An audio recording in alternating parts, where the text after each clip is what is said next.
We are raising children in a world that moves fast, sometimes too fast, for thoughtful reflection. Messages are sent instantly. Opinions are shared publicly in seconds. Reactions often come before understanding. In this environment, respect can feel like a disappearing skill, replaced by impulsive comments, emotional outbursts, and quick judgments.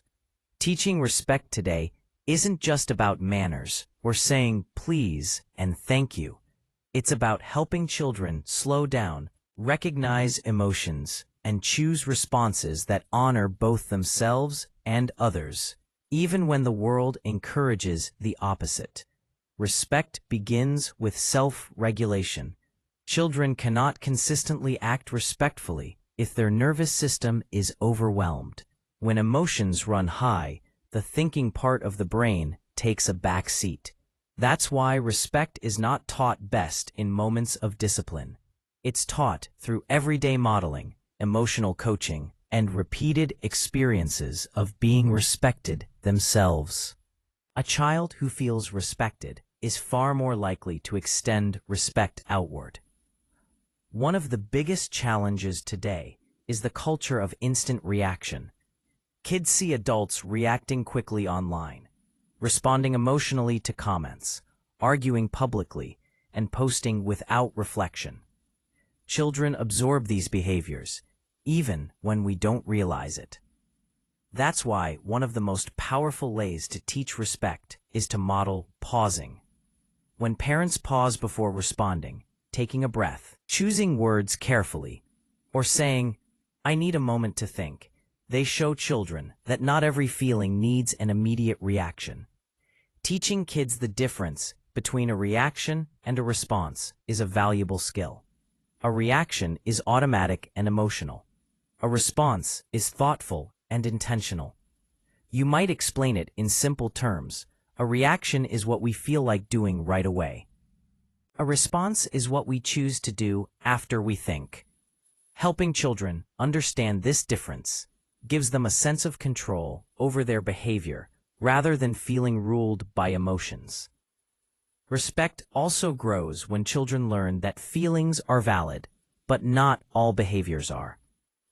In a world that often encourages emotional expression without boundaries, kids need guidance. You can say, "It's okay to feel angry, but it's not okay to hurt someone." Or, "You can disagree, but you still need to speak respectfully." This teaches children that respect doesn't mean suppressing emotions. It means expressing them in safe, appropriate ways. Another important aspect of respect is listening. Many children live in environments where voices compete for attention. Teaching respectful listening means helping kids slow down enough to hear others. Practice simple habits, making eye contact, not interrupting, and responding to what was actually said. You can model this by saying, "I want to understand, tell me more," or "I hear what you're saying." When children experience being listened to, they learn how to listen. Teaching respect today also means addressing online behavior. Digital spaces often remove the human element, making it easier to forget that real people exist behind screens. Talk with kids about how words still have impact, even when typed. Ask questions like, "How do you think that message might feel to the other person?" Or, "Would you say that face to face?" Encouraging empathy in digital spaces helps children carry respect into online interactions. Boundaries play a crucial role in respect. Respect is not about being passive or pleasing others. It's about honoring limits.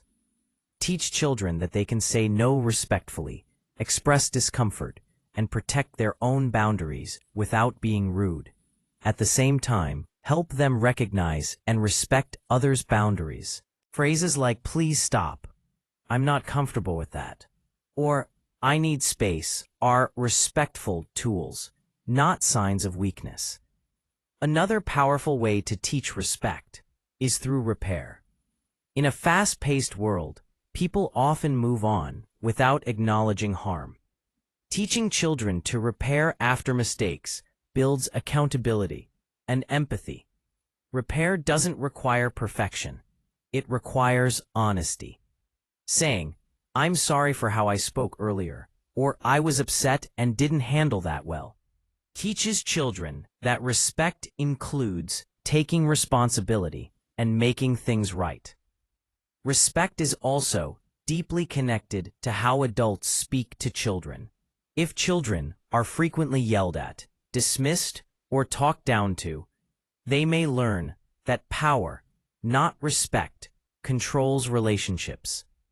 Speaking to children with calm firmness, even during conflict, teaches them that respect is not conditional. You can hold boundaries without humiliation. You can correct behavior without shaming. It's also important to teach children that respect applies even when emotions are strong or opinions differ. Disagreement doesn't cancel respect. Practice language that allows for both. "I don't agree, but I hear you," or "We see this differently, and that's okay." These phrases teach children that respect doesn't require sameness, it requires humanity. In a world of instant reactions, slowing down becomes an act of leadership. Teaching children to pause, reflect, and choose their response helps them navigate conflict, relationships, and challenges with maturity. It also protects them from impulsive choices, online mistakes, and emotional regret. Finally, remember that teaching respect is a long-term process. Children will make mistakes. They will react before thinking. They will test boundaries. These moments are not failures. They are opportunities to guide, reflect, and practice again. Respect is built through repetition, not lectures.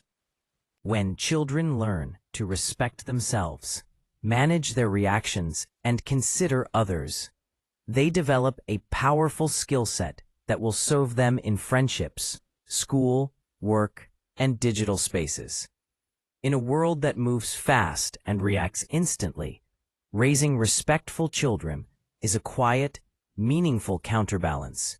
And every time you help your child pause instead of react, you are teaching them something far more valuable than good manners. You are teaching them wisdom.